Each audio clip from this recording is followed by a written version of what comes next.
गांव के एक छोटे से कस्बे में रहने वाला राहुल यानी मैं सिर्फ 19 साल का था जब मुझे अपने पास में रहने वाली भाभी टीना से प्यार हो जाता है। उनके साथ कबड्डी खेलने के लिए मुझे कितने पापड़ पड़े, सुनिए इस कहानी के माध्यम से। उससे पहले मेरे चैनल पर पहली बार आए हैं तो चैनल सब्सक्राइब करना ना भूले और कहानी अच्छी लगे तो लाइक और कमेंट करें। मैं जब 15 साल का था तभी मेरे माँ बाप का देहांत हो गया। मेरी दुनिया एक ही रात में बदल गई। मेरे माता पिता की मृत्यु एक सड़क दुर्घटना में हो गई थी और मैं अकेला रह गया। घर के आंगन में अर्थी रखी थी, रिश्तेदार, पड़ोसी और गांव के लोग जमा थे, लेकिन मेरी आंखों से आंसू थमने का नाम नहीं ले रहे थे। मेरे बड़े भाई रंजीत जो शहर में नौकरी करता थे, खबर मिलते ही तुरंत गांव आए। वह अपने छोटे भाई को देखकर भीतर से टूट चुका था, लेकिन उसके चेहरे पर दृढ़ता थी। माँ बाप के गुजरने के बाद अब वह मेरा एकमात्र सहारा थे। अंतिम संस्कार की तैयारी शुरू हुई। रंजित ने माता पिता की चिता को मुखाग्नि दी। मैंने दूर खड़े खड़े सब देखा। मैं खुद को संभाल नहीं पा रहा था। रंजीत मेरे पास आया और मेरे कंधे पर हाथ रखा और बोला, अब तुम मेरे साथ चलो। इस घर से तुम्हें मेरे साथ शहर चलना होगा। यहाँ अकेले रहना मुमकिन नहीं है, उसने गंभीर स्वर में कहा। मैंने कुछ नहीं कहा। मेरी आंखों में निराशा और दुख था। मैंने बस धीरे से सिर हिलाया। दूसरे दिन सुबह रंजीत ने मेरे कपड़े और जरूरी सामान पैक किए। हमारे गांव का घर अब वीरान हो चुका था। जब वह ताला लगा रहे थे तब मैंने पीछे मुड़कर घर को आखिरी बार देखा और सोच रहा था कि क्या हम इस घर को फिर कभी देख पाएंगे। शहर पहुंचने पर रंजीत की पत्नी मीरा दरवाजे पर खड़ी थी। मीरा एक समझदार और सुलझी हुई महिला थी। उसने मुझे देखकर गर्मजोशी से स्वागत किया और कहा, अंदर आओ, अब ये घर तुम्हारा भी है। मीरा ने मुस्कुराते हुए कहा। मैंने हल्की मुस्कान दी और फ्लैट में कदम रखा। ये घर उसके गांव के घर से बिल्कुल अलग था, छोटा लेकिन व्यवस्थित। मीरा ने पहले ही मेरे लिए एक कमरा तैयार कर रखा था। ये तुम्हारा कमरा है, आराम से रहो और अगर कुछ भी चाहिए हो तो मुझसे या रंजित से कहना, मीरा ने कहा। मैंने सिर हिलाया और कमरे में चला गया। पहले कुछ दिन मुझे अजीब लगे। गांव की खुली हवा और सुकून भरे माहौल की जगह अब शहर का शोरगुल और व्यस्त जीवन था। रंजीत सुबह जल्दी काम पर चला जाता और मीरा घर के कामों में व्यस्त रहती। मेरे पास समय बिताने के लिए ज्यादा कुछ नहीं था। मीरा ने यह महसूस किया। उसने कोशिश की मुझे घर में सहज महसूस हो। वह मुझे अपने साथ बाजार ले जाती, मुझे खाना बनाना सिखाती और कभी कभी बैठकर मेरी बातें सुनती। एक दिन मीरा ने मुझसे से कहा, तुम्हें अपनी पढ़ाई पूरी करनी चाहिए। तुम्हें यहाँ के माहौल के साथ तालमेल बैठाना होगा। मुझे ये सुनकर राहत मिली क्योंकि मुझे अपने भविष्य की चिंता सता रही थी और मीरा की बातों ने थोड़ी उम्मीद दी। मीरा और मेरे बीच एक अलग तरह का रिश्ता बनने लगा। मीरा मुझे छोटे भाई की तरह देखती थी, लेकिन मेरे मन में एक अजीब सी उलझन थी। मैं खुद को मीरा के प्रति सहज नहीं महसूस कर रहा था। मैं कभी कभी मीरा की ओर अनजाने में खिंचाव महसूस करता, लेकिन दूसरी ओर मीरा मेरी मदद करने में पूरी तरह समर्पित थी। रंजीत को भी अपने छोटे भाई की चिंता थी, लेकिन वह उसे संभालने का जिम्मा मीरा पर छोड़ चुका था। एक दिन मीरा ने मुझे एक किताब दी। वह चाहती थी कि मैं अपनी पढ़ाई फिर से शुरू करूं। जब उसने किताब दी तो उनके हाथ अचानक मुझे छू गए। मैंने तुरंत हाथ पीछे खींच लिया, लेकिन मेरे दिल की धड़कन तेज हो गई। मीरा ने इसे सामान्य माना, लेकिन मैं खुद को शांत नहीं कर पाया। उस रात मैंने खुद से सवाल किया, मैं ऐसा क्यों महसूस कर रहा हूँ? मीरा मेरी भाभी है, ये गलत है। मैंने अपने भाई के घर पर रहते हुए 2 साल तक अपनी जिंदगी को सामान्य करने की कोशिश की। उन 2 सालों में मैंने पढ़ाई पूरी कर ली और अच्छे अंकों से पास हुआ। शहर का माहौल अब मुझे अच्छा लगने लगा था। रंजीत और मीरा ने मुझे अपने बेटे की तरह अपनाया था, लेकिन जैसे जैसे समय बीता मेरे मन में कुछ अजीब सा बदलने लगा, क्योंकि घर के पास रहने वाली भाभी टीना अपनी खूबसूरती और मधुर स्वभाव के कारण हर किसी का ध्यान खींच लेती थी। वह घरेलू महिला थी, लेकिन उसकी हर बात में एक आकर्षण था। घर को व्यवस्थित रखने से लेकर वह हर चीज में निपुण थी। मेरे लिए वह भाभी से बढ़कर किसी प्रेरणा की तरह थी। मैं अब 19 साल का हो चुका था। मेरा शरीर मजबूत हो गया था और मेरे सोचने समझने की शक्ति भी बढ़ रही थी, लेकिन मेरे मन में एक उथल पुथल शुरू हो गई थी। मुझे ये समझ नहीं आ रहा था कि क्यों मैं टीना को देखकर विचलित हो जाता है। टीना की मुस्कान, उसकी बातें और उसके साथ बिताए पल अब मेरे दिल में घर करने लगे थे। मैं अक्सर रातों को टीना के बारे में सोचते हुए जाग जाता। मुझे खुद पर गुस्सा आता, लेकिन मैं अपनी भावनाओं को रोक नहीं पाता। लेकिन टीना ने कभी महसूस नहीं किया कि मेरे मन में क्या चल रहा है। एक दिन टीना घर पर अकेले थी। वह रसोई में थी और खाना बना रही थी। मैंने उसे देखा। मेरा मन बार बार उसकी ओर खींच रहा था। भाभी, मैं आपकी कुछ मदद कर दूं? मैंने धीरे से कहा। टीना मुस्कुराई और बोली, तुम पढ़ाई पर ध्यान दो, ये सब मैं संभाल लूंगी। मैंने हामी भर दी, लेकिन मेरी नजरें टीना पर टिक गई। मैं उसे देखता रहा और मुझे महसूस हुआ कि भाभी सिर्फ सुंदर ही नहीं बल्कि बेहद खास थी। मैं अब अपने मन के विचारों से लड़ने की कोशिश कर रहा था। मैं जानता था कि यह गलत है, लेकिन मेरे दिल पर मेरा बस नहीं था। एक रात मैं छत पर बैठा हुआ था। मैं आकाश को देख रहा था और सोच रहा था कि आखिर मैं टीना के प्रति ऐसा क्यों महसूस करता हूँ। ये गलत है, भाभी का सम्मान करना चाहिए, लेकिन ये भावना इसे रोकना मुश्किल हो रहा है। मैं हर दिन खुद को रोकने की कोशिश करता, लेकिन जब भी मैं टीना को देखता मेरी सारी कोशिशें नाकाम हो जाती। टीना को मेरी बदली हुई हरकतें कभी कभी महसूस होती थी।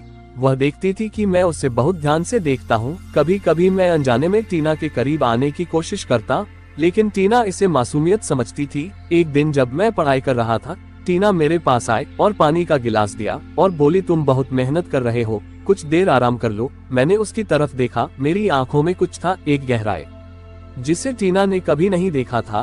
भाभी, आप मेरे लिए इतनी चिंता करती हैं। टीना ने तुरंत मेरा हाथ पकड़ा। मेरा दिल तेजी से धड़कने लगा, जैसे टीना ने मुझे भीतर तक छू लिया हो। टीना के पति को एक बड़ी कंपनी से ऑफर मिला। उसे 1 साल के लिए विदेश जाना था। वहाँ उसे 1 करोड़ रुपए का पैकेज मिला था। ये खबर सुनकर मैं खुश हो गया। एक और टीना पति की तरक्की से खुश थी, लेकिन दूसरी ओर उसके बिना घर सुना लगने वाला था। मैंने भी अपनी खुशी को जाहिर नहीं किया, लेकिन मेरे भीतर एक अजीब सी उत्तेजना थी। उसके विदेश जाने का मतलब है टीना भाभी घर में अकेले रहेंगी। अब वह मौका आएगा जिसका मैं लंबे समय से इंतजार कर रहा हूँ, मैंने मन ही मन सोचा। टीना के पति की विदेश जाने की तैयारियां शुरू हो गई। विदाई से एक दिन पहले टीना के पति ने मुझे अपने पास बुलाया और कहा, मैं तुझ पर भरोसा कर रहा हूँ। मेरी गैर मौजूदगी में घर का ध्यान रखना, भाभी का ख्याल रखना और अपनी पढ़ाई पर फोकस करना। मैंने गंभीरता से कहा, आप चिंता मत करो भैया, मैं भाभी का पूरा ध्यान रखूंगा। लेकिन मेरे दिल में कुछ और ही चल रहा था। अगले दिन मैं उसको एयरपोर्ट छोड़ने के बाद घर लौटते समय राहत की सांस ली। अब टीना भाभी घर में अकेले थी, तो मेरे भैया भाभी ने मुझे उनके घर पर रहने के लिए भेज दिया। टीना अपने कमरे में थी और मैंने पूरे घर पर नजर डाली। मुझे महसूस हुआ कि अब ये घर पूरी तरह से मेरा है। अब मेरा समय शुरू होता है। भाभी को समझाने और उनके करीब जाने का सही मौका है। पति के जाने के बाद टीना थोड़ा उदास रहने लगी थी। वह उसको याद करती थी और घर में उसकी गैर मौजूदगी उसे बेचैन करने लगी। मैंने इस मौके का फायदा उठाने की सोची। मैंने कहा, भाभी आप परेशान क्यों रहती हैं? भैया ने कहा है कि आपको खुश रखना मेरी जिम्मेदारी है। मैंने एक दिन चाय बनाते हुए कहा। टीना भाभी ने हल्की मुस्कान दी, मैं ठीक हूँ। मैंने उसकी आंखों में देखा। मुझे महसूस हुआ कि यह अकेलापन टीना को कमजोर बना सकता है और यही मेरे लिए मौका था। मैंने टीना का ध्यान खींचने के लिए कई छोटे छोटे प्रयास शुरू कर दिए। कभी कभी मैं खाना बनाने में मदद करता, तो कभी घर की सफाई में। मैं टीना को हंसाने की कोशिश करता और उसकी हर बात ध्यान से सुनता। टीना को मेरा ये बदलता व्यवहार अच्छा लगने लगा। उसे लगने लगा कि मैं अब बड़ा हो गया और जिम्मेदार बन रहा हूँ, लेकिन मेरे मन में कुछ और ही चल रहा था। एक शाम जब टीना अपने कमरे में अकेली थी, मैंने धीरे से दरवाजा खटखटाया। भाभी, क्या मैं अंदर आ सकता हूँ? हाँ आ जाओ, टीना ने कहा। मैं कमरे में आया और टीना के बगल में बैठ गया। भाभी, आप बहुत थकी हुई लग रही हैं। क्या मैं आपकी कोई मदद कर सकता हूँ? मैंने धीमी आवाज में कहा। टीना ने मुस्कुरा कर कहा, तुम हमेशा मेरी मदद करते हो, तुम्हारे बिना तो ये घर चलाना मुश्किल हो जाता। मैंने उसकी आंखों में देखा और हल्के स्वर में कहा, भाभी आप बहुत खास हैं, आपकी जगह कोई नहीं ले सकता। टीना ने यह बात मजाक समझी और हंस दी, लेकिन मेरे लिए यह पहला कदम था। मैं अब हर दिन टीना के करीब जाने की कोशिश करता। वह छोटी छोटी बातें करता जो कभी भी टीना को हैरान कर देती। एक दिन टीना ने मुझसे पूछा, क्या तुम्हें कॉलेज में कोई पसंद है? तुम्हारी उम्र अब ऐसी है कि प्यार होना लाजमी है। मैंने मुस्कुराते हुए कहा, हाँ भाभी, मुझे एक लड़की बहुत पसंद है, लेकिन मैं उसे बता नहीं सकता। क्यों, क्या बात है? तुम मुझसे शेयर कर सकते हो, टीना ने उत्सुकता से कहा। मैंने उसकी तरफ देखा और हल्के से कहा, क्योंकि वह लड़की मेरे बहुत करीब है और मैं नहीं चाहता कि वह नाराज हो। टीना मेरी बात का मतलब नहीं समझ पाए और बात को वहीं छोड़ दिया, लेकिन मेरे लिए यह एक संकेत था कि वह धीरे धीरे अपनी भावनाएं व्यक्त कर सकता है। पति के जाने के 2 महीने बीत चुके थे। टीना अपने पति की कमी को गहराई से महसूस करने लगी थी। हर छोटी बड़ी चीज उसे उसकी याद दिलाती। अकेलापन उसे अंदर ही अंदर खा रहा था। घर में मेरे अलावा कोई और नहीं था जिससे वह बात कर सके। मैं टीना के करीब जाने के मौके तलाश रहा था। अब टीना को जरूरत महसूस कराने में सफल हो रहा था। मैं उसका सहारा बन गया था। एक रात टीना बालकनी में बैठी थी।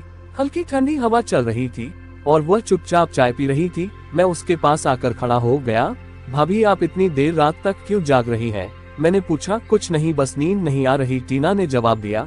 मैंने उसके हाथ से चाय का कप लिया और कहा, आप ज्यादा सोचती हैं, भैया जल्दी वापस आएंगे, तब तक आपको खुद को संभालना होगा।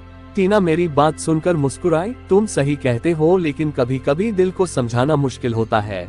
उसके शब्दों में जो दर्द था वह मेरे लिए एक और संकेत था कि टीना अब भावनात्मक रूप से कमजोर हो रही है। मैंने धीरे धीरे टीना के दिल में अपनी जगह बनानी शुरू कर दी। मैं हर समय उसकी मदद करता, उसे हंसाने की कोशिश करता और उसका अकेलापन दूर करने का हर संभव प्रयास करता। एक शाम जब घर में बिजली चली गई, टीना और मैं लिविंग रूम में मोमबत्ती की रोशनी में बैठे थे। मैंने मजाक में कहा, भाभी यह अंधेरा बहुत रोमांटिक लग रहा है। टीना ने हंसते हुए कहा, तुम भी ना हर बात में मजाक ढूंढ लेते हो। मैंने मौका देखकर टीना के पास बैठते हुए कहा, भाभी कभी कभी मुझे लगता है कि आप भी मेरी दोस्त बन सकती हैं। शायद भैया के बाद आप ही मेरे सबसे करीब हैं। टीना ने मेरी ओर देखा, उसकी आंखों में ईमानदारी और मासूमियत नजर आई। अगली सुबह टीना किचन में नाश्ता बना रही थी। मैं पीछे से आया और हल्के से उसका हाथ पकड़ लिया। भाभी मैं आपकी मदद करूं? मैंने पूछा। टीना थोड़ी चौंकी, लेकिन उसने विरोध नहीं किया। भाभी मैं आपका बोझ हल्का करना चाहता हूं। आप इतना काम करती हैं और मैं बस बैठकर देखता हूं, ये गलत है, मैंने कहा। टीना ने मेरी गंभीरता को समझा और हल्की मुस्कान दी। ठीक है तो ये सब्जी काट दो। मैंने जानबूझकर उनके करीब खड़े होकर काम करना शुरू किया। हमारे बीच की नजदीकियां अब बढ़ने लगी थी। उस रात टीना अपने कमरे में अकेली बैठी थी। पति की तस्वीर को देखकर उसकी आंखों में आंसू आ गए। मैंने उसे रोते हुए देखा और धीरे से कमरे में चला गया। भाभी आप ठीक हैं? मैंने पूछा। टीना ने कहा, हाँ मैं बस उन्हें याद कर रही थी। मैंने उसके पास बैठते हुए कहा, भाभी मैं यहाँ हूँ, मैं आपको कभी अकेला महसूस नहीं होने दूंगा। मेरी बात सुनकर मुझे गले लगा लिया। ये पहली बार था जब दोनों इतने करीब आए थे। मैंने हल्के से टीना का चेहरा उठाया और उसकी आंखों में देखा। भाभी आप दुनिया की सबसे खूबसूरत महिला है, मैंने कहा। टीना ने कोई जवाब नहीं दिया। मैंने धीरे से अपना चेहरा उसकी तरफ बढ़ाया और उसके होठों को चूम लिया। टीना ने पहले झिझक महसूस की, लेकिन फिर उसने खुद को मेरे करीब पाया। दोनों का ये पहला चुंबन था जो हमारे रिश्ते को एक नए मोड़ पर ले गया। उस रात टीना और मैंने मिलकर खूब कबड्डी खेली। सारी रात कभी मैं ऊपर कभी टीना ऊपर, यही खेल चलता रहा। वह रात मेरी यादों की सबसे हसीन रात थी, जिसे मैं कभी भी भूल नहीं सकता। सुबह टीना भाभी जल्दी उठ गई और वह अपने घर के काम में व्यस्त हो गई। मैं कॉलेज चला गया। फिर मैं कुछ दिनों बाद टीना का पति वापस लौट आया। मैं अपने घर पर रहने लगा, लेकिन यह मेरी जवानी की शुरुआत थी। और कहानी सुनने के लिए चैनल सब्सक्राइब करें। मिलते हैं अगली कहानी के साथ, तब तक के लिए नमस्कार।